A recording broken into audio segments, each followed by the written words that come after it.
देश के अलग अलग जिलों में पिछले लंबे समय से नजरबंद सिंह की रिहाई के संबंध में श्रोमणी गुरुद्वारा प्रबंधक कमेटी के प्रधान एडवोकेट हरजिंदर सिंह धामी ने 9 मेंबरी कमेटी का संगठन किया है। कमेटी में अलग अलग पंथक आगू मेंबर लिए गए हैं। एसजीपीसी का एक वफद रिहाई के लिए दिल्ली के मुख्यमंत्री से मुलाकात करेगा। अमृतसर से नेहा गिल की रिपोर्ट, लाइव भारत।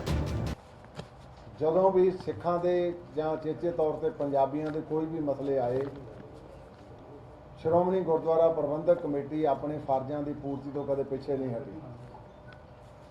चाहे 84 तो पहलों का समा सी, उदों भी असी डिस्ट्रिक्ट वाइज अपने कुछ वकील जिहड़े वो असीं कीते हुंदे सी हायर, मैनूं चेता सारा। 84 तो बाद भी लगातार जिथे असीं जोधपुर के कैदी उन्हां दी केसां की पैरवही करते रहे, नाल दी नाल उन्हां नूं कंपनसेट भी करते रहे, क्योंकि कौमी दर्द उन्होंने हिरदियां विच लैके संघर्ष शुरू किए। ते हुण भी जिहड़े साडे सिख वीर जिहड़े साडे जुझारू वीर जेलों के विच अंदर आ, उन्हां दा पिछले समय दौरान श्रोमणी गुरुद्वारा प्रबंधक कमेटी वालों एक मीटिंग सद्दी गई। तो मैं समुची कौम नूं बधाई भी दिना कि उस दिन बहुत सहनशीलता के नाल बहुत दीर्घ विचारां हो के श्रोमणी गुरुद्वारा प्रबंधक कमेटी के प्रधान नूं अधिकार दिते सी कि एक कमेटी बना ली जाए तो इनू बड़े पद्धर के उत्ते चाहे किसी पक्ष तो भी पैरवही करनी पए, उहदी पैरवही की जाए। अज चेचे तौर के उत्ते मीटिंग सद्दी गई सी। ये 11 मैंबरी कमेटी जिहड़ी मैं कह सकदा एक सरबत खालसा का रूप आ, जिहदे विच साडे बहुत ही सत्कारयोग संत बाबा हरनाम सिंह जी खालसा मुखी दमदमी टकसाल, निहंग सिंघां दीआं जथेबंदियां वालों जिंदा शहीद संत बाबा निहाल सिंह जी हरियां बेलां, संत बाबा बलजीत सिंह जी दादूवाल और बहुत ही सत्कारयोग श्रोमणी अकाली दल के प्रधान सरदार सुखबीर सिंह जी बादल साहब और श्रोमणी अकाली दल अमृतसर वालों सरदार सिमरनजीत सिंह जी मान, उन्होंने वालों सरदार जसकरण सिंह जी उन्होंने जनरल सकत्तर आ, तो उन्हें आज चिट्ठी भी लिख के भेजी अज की मीटिंग के विच माफ़ी भी मंगी आ कि मैं चेचे तौर पर आ नहीं सकिया। उन्होंने नाल साडे बहुत ही सत्कारयोग दिल्ली कमेटी के प्रधान सरदार हरमीर सिंह जी कालका, उन्होंने नाल बहुत ही सत्कारयोग साडे सरदार परमजीत सिंह जी शरना जिहड़े अकाली दल दिल्ली के प्रधान भी आ ते साबका प्रधान दिल्ली गुरुद्वारा कमेटी, सरदार मनजीत सिंह जी जीके साबका प्रधान दिल्ली गुरुद्वारा प्रबंधक कमेटी, उन्होंने नाल साडे तख्त पटना साहब तो सरदार अवतार सिंह जी हित, तख्त श्री हजूर साहब तो सरदार भुपिंदर सिंह जी मनिहाल जिहड़े प्रधान आ, वो क्योंकि उन्होंने ऑपरेशन होया, उन्होंने वालों सरदार परमजोत सिंह जी चाहल साहब। अचेचे तौर पर अज लगभग 2.5 घंटे बहुत विचारां दीर्घ होईयां। मैं बहुत धन्यवाद करदा इन्हां सारे कमेटी मैंबर साहिबानां दा कि जिन्नी नेड़ता अज इत्थे विचारां दे विच ते कौमी दर्द नूं लै के होई आ, ते मैं समझदा ये बहुत वड्डी एक प्राप्ति आ।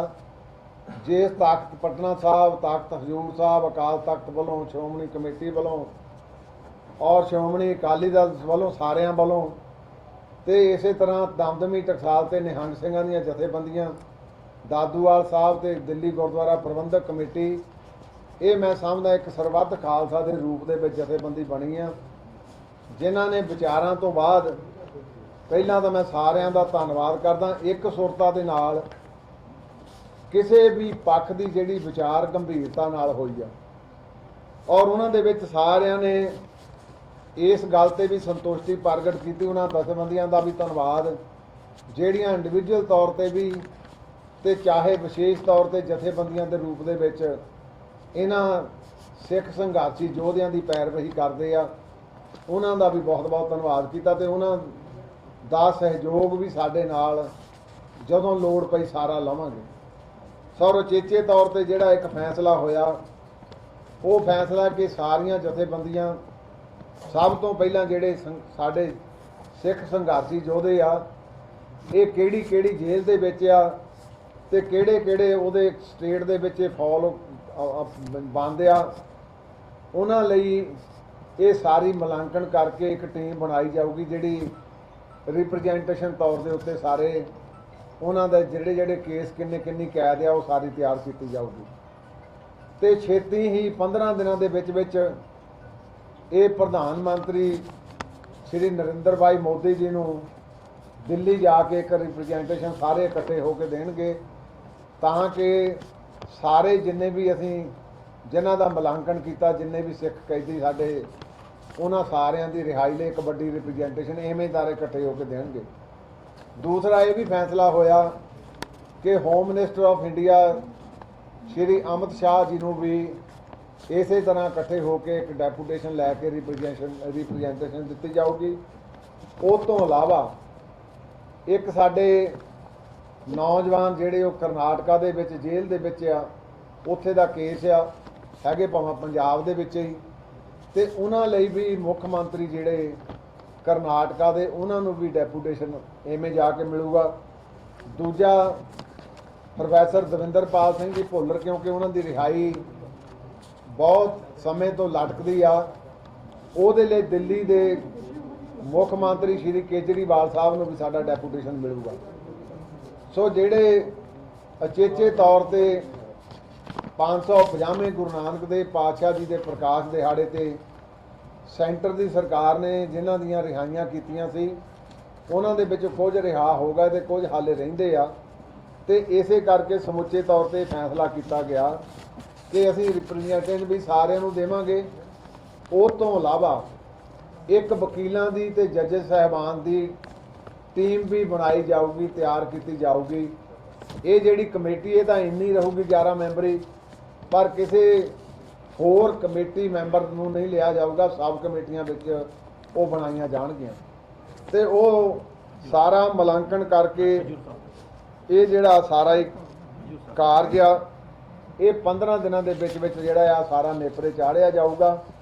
ਸੋ ਮੈਂ ਆਸ ਰੱਖਦਾ ਕਿ ਜਿਸ ਮਾਹੌਲ ਦੇ ਵਿੱਚ ਉਦਣ ਮੀਟਿੰਗ ਹੋਈ ਪਹਿਲਾਂ 11 ਮਈ ਨੂੰ, ਤੇ ਜਿਸ ਮਾਹੌਲ 'ਚ ਅੱਜ ਮੀਟਿੰਗ ਹੋਈ, ਤੇ ਜਿਵੇਂ ਮਤਭੇਦ ਭੁਲਾ ਕੇ ਕੌਮੀ ਦਰਦ ਨੂੰ ਇੱਕ ਸੁਰਤਾ ਦੇ ਨਾਲ ਇੱਕ ਪਲੇਟਫਾਰਮ ਤੇ ਨਿਭਾਉਣ ਦਾ ਸਾਰਿਆਂ ਨੇ ਪ੍ਰਣ ਲਿਆ। ਮੈਂ ਸਾਰੇ ਕਮੇਟੀ ਮੈਂਬਰ ਸਾਹਿਬਾਨ ਦਾ ਬਹੁਤ ਬਹੁਤ ਧੰਨਵਾਦ ਕਰਦਾ ਤੇ ਹਜੂਰ ਸਾਹਿਬ ਦੀ ਅਚੇਚੇ ਤੌਰ ਤੇ ਮੈਂ, ਕਿਉਂਕਿ ਬਾਅਦ ਚੋਂ ਚਾਹੁੰਦਾ ਸੀ ਤੁਹਾਡੇ ਨਾਲ ਸਾਂਝਾ ਕਰ ਲੈਂਦਾ, ਸੋ ਇੱਕ ਤਾਂ ਇੱਕ ਪ੍ਰੋਗਰਾਮ ਆਪਾਂ ਲਿਖਿਆ। ਇੱਕ ਜਦੋਂ ਪਿੱਛੇ ਹੋਲਾ ਮਹੱਲਾ ਹਜੂਰ ਸਾਹਿਬ ਵਿਖੇ ਕੋਵਿਡ ਸਮੇਂ ਦੌਰਾਨ ਹੋਇਆ, ਉਸ ਵੇਲੇ ਕਿਉਂਕਿ ਸਰਕਾਰ ਦੀ ਇਹ ਡਾਇਰੈਕਸ਼ਨ ਸੀ ਕਿ ਵਿਦਨ ਫਰਮਾਈਜ਼ ਜਿਹੜਾ ਉਹ ਆਪਣਾ ਇਹ ਹੋਲਾ ਮਹੱਲਾ ਮਨਾਇਆ ਜਾਊਗਾ, ਪਰ ਉਸ ਵੇਲੇ ਕਿਉਂਕਿ ਜੋਸ਼ ਹੁੰਦਾ, ਉਹ ਬਾਹਰ ਆ ਕੇ ਕੁਝ ਉੱਥੇ ਲੰਮਾ ਸਮਾਂ ਸੰਘਰਸ਼ ਵੀ ਕਰਨਾ ਪਿਆ, ਕੁਝ ਝਗੜੇ ਹੋ ਗਏ, ਪਰ 465 ਵਿਅਕਤੀਆਂ ਤੇ ਜਿਨ੍ਹਾਂ ਵਿੱਚੋਂ 46 ਨੋਮੀਨੇਟ ਕੀਤੇ, ਬਾਕੀਆਂ ਦੇ ਅਨਆਇਡੈਂਟੀਫਾਈਡ ਕਰਕੇ ਸਾਰਿਆਂ ਦੇ ਪਰਚੇ ਦਰਜ ਕਰ ਦਿੱਤੇ ਗਏ। ਤੇ ਅਸੀਂ ਇਸ ਸਬੰਧ ਦੇ ਵਿੱਚ ਵੀ, ਕਿਉਂਕਿ ਉਧਰ ਸਿਗਲੀਗਰ ਭਾਈਚਾਰਾ ਦੂਸਰੇ ਸਿੱਖ ਭਾਈਚਾਰੇ ਦੇ ਲੋਕ ਬਹੁਤਾਤ 'ਚ ਰਹਿੰਦੇ ਆ, ਉਹਨਾਂ ਦੇ ਕੇਸ ਦੀ ਵੀ ਅਸੀਂ ਪੈਰਵਾਈ ਕਰਕੇ ਮਹਾਰਾਸ਼ਟਰ ਦੀ ਸਰਕਾਰ ਉਹਨਾਂ ਨੂੰ ਵੀ ਮਿਲਾਂਗੇ, ਤਾਂ ਕਿ ਉਹ ਜਿਹੜੇ ਵਿਚਾਰੇ ਡਰ ਤੇ ਸਹਿਮ ਦੇ ਵਿੱਚ ਰਹਿ ਰਹੇ ਆ, ਉਹਨਾਂ ਨੂੰ ਵੀ ਜਿਹੜਾ ਉਹ ਨਿਆਂ ਦਿੱਤਾ ਜਾ ਸਕੇ। ਸੋ ਮੈਂ ਫਿਰ ਦਿਲ ਦੀਆਂ ਡੰਗਿਆਈਆਂ ਤੋਂ ਸਾਰੇ ਕਮੇਟੀ ਮੈਂਬਰ ਸਾਹਿਬਾਨ ਦਾ ਬਹੁਤ ਬਹੁਤ ਧੰਨਵਾਦ ਕਰਦਾ ਕਿ ਜਿਹੜੇ ਇਕੱਠੇ ਹੋ ਕੇ ਕੇਵਲ ਦਾ ਕੇਵਲ ਦਰਦ ਲੈ ਕੇ ਜਿਨ੍ਹਾਂ ਨੇ ਅੱਜ ਦੇ ਫੈਸਲੇ ਕੀਤੇ ਆ। ਸਰਦਾਰ ਗੁਰਬਖਸ਼ ਸਿੰਘ ਜੀ ਸਾਡੇ ਪਹਿਲਾਂ ਉਹ ਵਿਚਾਰੇ ਸ਼ਹੀਦ ਹੋ ਗਏ, ਫਿਰ ਹੁਣ ਬਾਬੂ ਸੂਰ ਸਿੰਘ ਜੀ ਵੀ ਬੈਠੇ ਆ ਉੱਥੇ ਹਸਪੀਟਲ ਦੇ ਵਿੱਚ, ਉਹਨਾਂ ਦਾ ਵੀ ਧੰਨਵਾਦ ਕਰਦਾ। ਦੁਬਾਰਾ ਫਿਰ ਜਿੰਨੀਆਂ ਵੀ ਜਥੇਬੰਦੀਆਂ ਪਹਿਲਾਂ ਸੰਘਰਸ਼ ਕਰਦੀਆਂ ਸੀ, ਪਰ ਆਹ ਜਿਹੜਾ ਸੰਘਰਸ਼ ਅੱਜ ਵਿੱਢਿਆ, ਇਹ ਮੈਂ ਸਮਝਦਾ ਇੱਕ ਕੌਮ ਦਾ ਵੱਡਾ ਇਕੱਠ ਹੋ ਕੇ ਇਹ ਫੈਸਲਾ ਹੋਇਆ ਸੀ, ਤੇ ਉਸੇ ਫੈਸਲੇ ਤੇ ਅੱਜ ਇਹ ਸਾਰੀ ਕਮੇਟੀ ਨੇ ਇਹ ਜਿਹੜੇ ਆਪਣੇ ਫੈਸਲੇ ਕੀਤੇ। ਪ੍ਰਾਈਮ ਮਿਨਿਸਟਰ ਆਫ ਇੰਡੀਆ ਨੂੰ, ਹੋਮ ਮਿਨਿਸਟਰ ਆਫ ਇੰਡੀਆ ਨਾਲ ਸਾਡੇ ਕਰਨਾਟਕਾ ਦੇ ਮੁੱਖ ਮੰਤਰੀ ਨਾਲ ਸਾਡੇ ਚੀਫ ਮਿਨਿਸਟਰ ਜਿਹੜੇ ਦਿੱਲੀ ਦੇ ਆ, ਉਹਨਾਂ ਨੂੰ ਮਿਲ ਕੇ ਜਿਹੜੀ ਆ ਛੇਤੀ ਇਹ ਸਾਡੇ ਰਿਹਾਈ ਹੋ ਕੇ ਆਪਣੇ ਘਰਾਂ ਨੂੰ ਆਉਣ ਔਰ ਸ਼੍ਰੋਮਣੀ ਗੁਰਦੁਆਰਾ ਪ੍ਰਬੰਧਕ ਕਮੇਟੀ 2014 ਦੇ ਵਿੱਚ ਮੈਂ ਆਪ ਉਸ ਡੈਪੂਟੇਸ਼ਨ ਦੇ ਵਿੱਚ ਗਿਆ ਸੀ। ਅਸੀਂ 3 ਕਮੇਟੀ ਮੈਂਬਰ ਨੇ, ਉਦੋਂ ਵੀ ਪ੍ਰੈਜ਼ੀਡੈਂਟ ਆਫ ਇੰਡੀਆ ਨੂੰ ਇਹਨਾਂ ਦੀ ਪਰੋਲ ਤੇ ਇਹਨਾਂ ਦੀ ਮਾਫੀ ਸਜ਼ਾ ਮਾਫ ਕਰਨ ਲਈ, ਕਿਉਂਕਿ ਇਹਨਾਂ ਨੂੰ ਹੋ ਗਏ ਸੀ ਆਪਣੇ ਮੌਤ ਦੀ ਸਜ਼ਾ, ਤੇ ਇਹਦੇ ਨਾਲ ਹੀ ਭਾਈ ਬਲਵੰਤ ਸਿੰਘ ਰਾਜੋਆਣਾ ਉਹਨਾਂ ਦੀ ਵੀ ਅਸੀਂ ਪਟੀਸ਼ਨ ਉੱਥੇ ਪ੍ਰੈਜ਼ੀਡੈਂਟ ਆਫ ਇੰਡੀਆ ਨੂੰ ਪਾਈ ਸੀ। ਉਹ ਸ਼੍ਰੋਮਣੀ ਕਮੇਟੀ ਹਮੇਸ਼ਾ ਹੀ ਯਤਨਸ਼ੀਲ ਰਹੀ ਆ ਕਿ ਜਿਹੜੇ ਕੌਮੀ ਸੰਘਰਸ਼ੀ ਯੋਧੇ ਆ ਉਹ ਜੇ ਕੌਮ ਦਾ ਸੰਘਰਸ਼ ਤੇ ਕੌਮ ਦੀ ਪੀੜਾ ਲੈ ਕੇ ਜਾਤ ਨੂੰ ਛੱਡ ਕੇ ਗਏ ਆ ਤੇ ਉਹਨਾਂ ਦੀ ਪ੍ਰੋਪਰ ਪੈਰਵਾਈ ਕੀਤੀ ਜਾਵੇ। ਸੋ ਤੁਹਾਡਾ ਪ੍ਰੈਸ ਦਾ ਵੀ ਸਾਰਿਆਂ ਦਾ ਬਹੁਤ ਬਹੁਤ ਧੰਨਵਾਦ। ਚੇਚੇ ਤੌਰ ਤੇ ਸਾਰੇ ਜਿੰਨੇ ਵੀ ਸਾਡੇ ਸ਼ਹਿਰ ਦੇ 11 ਮੈਂਬਰ ਸਾਹਿਬਾਨ, 10 ਉਹ ਤੇ 11ਵਾਂ ਮੈਂ, ਇਹਨਾਂ ਸਾਰਿਆਂ ਦਾ ਬਹੁਤ ਬਹੁਤ ਧੰਨਵਾਦ ਕਰਦਾ। ਵਾਹਿਗੁਰੂ ਜੀ ਕਾ ਖਾਲਸਾ, ਵਾਹਿਗੁਰੂ ਜੀ ਕੀ ਫਤਿਹ।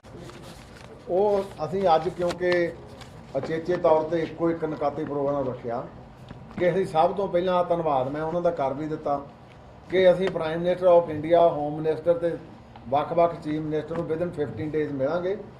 ਫਿਰ ਇਹਨੂੰ ਕੋਈ ਫਰੂਟਫੁਲ ਨਿਕਲਦਾ ਵੀ ਸਾਰਿਆਂ ਦਾ ਧੰਨਵਾਦ ਕਰਾਂਗੇ। ਫਿਰ ਤਾਂ ਇੱਕ ਵੱਡਾ ਇੱਥੇ ਅਕਾਲ ਤਖਤ ਤੇ ਵੀ ਵੱਡਾ ਸਮਾਗਮ ਕਰਾਂਗੇ ਸਾਰਾ।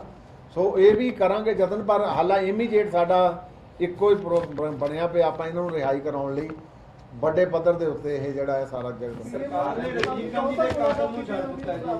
ਰਜੀਵ ਗਾਂਧੀ ਦੇ ਕਤਲ ਦੇ ਵੀ ਜਿਹੜਾ ਸੀਗਾ ਪੈਰਾਰੀ ਵਾਲਾ, ਇਹ ਪ੍ਰਧਾਨ ਜੀ ਨੇ ਹੁਣ ਇੱਥੇ ਜੀ ਪ੍ਰਧਾਨ ਜੀ ਅਖਬਾਰ ਦੇ ਵਿੱਚੋਂ ਵੀ ਜ਼ਿਕਰ ਕੀਤਾ ਸੀ ਕਿ ਸਾਡੇ ਲਈ ਕਈ ਵਾਰੀ ਕੁਝ ਇੱਕੋ ਜਿਹਾ ਸਮਾਂ ਨਹੀਂ ਚੱਲਦਾ, ਤੇ ਇਹ ਮੈਂ ਸਮਝਦਾ ਪੇਵਿੰਗ ਦਾ ਵੇ ਹੁਣ ਸਾਡੇ ਲਈ ਇੱਕ ਰਾਹ ਬਣ ਗਿਆ ਕਿ ਸੁਪਰੀਮ ਕੋਰਟ ਨੇ ਇੱਕ ਪਿਰਤ ਪਾ ਦਿੱਤੀ ਆ। ਉਸ ਪਿਰਤ ਦੇ ਤਹਿਤ ਸਾਨੂੰ ਵੀ ਅਸੀਂ ਉਸੇ ਤਰਜ਼ ਤੇ ਪ੍ਰਾਈਮ ਮਿਨਿਸਟਰ ਆਫ ਇੰਡੀਆ ਤੇ ਹੋਮ ਮਿਨਿਸਟਰ ਆਫ ਇੰਡੀਆ ਨੂੰ ਜਾ ਕੇ ਅਪੀਲ ਕਰਾਂਗੇ। ਕੋਈ ਇਹ ਨਹੀਂ ਵੀ ਵਿਸ਼ੇਸ਼ ਵਿਅਕਤੀ ਲਈ ਆ, ਜਿੰਨੇ ਵੀ ਸਿੱਖ ਕੈਦੀ ਸਾਡੇ ਜਿਨ੍ਹਾਂ ਦੀਆਂ ਅਸੀਂ ਲਿਸਟਾਂ ਬੈਠ ਕੇ ਮੁਲਾਂਕਣ ਕਰ ਰਹੇ ਹਾਂ, ਉਹਨਾਂ ਸਾਰਿਆਂ ਲਈ ਇਹ ਪੁਰਜੋਰ ਯਤਨ ਕੀਤਾ ਜਾਊਗਾ। ਯਾਰ ਨਹੀਂ, ਅੱਜ ਉਹ ਆਪਾਂ ਅਲੱਗ ਕਰਾਂਗੇ ਪ੍ਰੈਸ ਕਾਨਫਰੰਸ। ਸੂਚੀ ਕਿੰਨੀ ਹੈ ਜਿਹੜੇ ਬੰਦੀ ਸਿੱਖਾਂ ਦੀ ਤੁਹਾਡੇ ਕੋਲ ਹੁਣ ਤੱਕ? ਸੂਚੀ ਸਾਡੇ ਕੋਲ 22 ਦੀ ਆ ਹੁਣ ਤੱਕ, ਜਿਹਦੇ ਵਿੱਚ 9 ਜਿਹੜੇ ਆ ਉਹ ਤਕਰੀਬਨ ਕੋ 25 ਸਾਲ ਦਾ, ਕੋ 32 ਸਾਲ ਦੇ ਅੰਦਰ ਆ।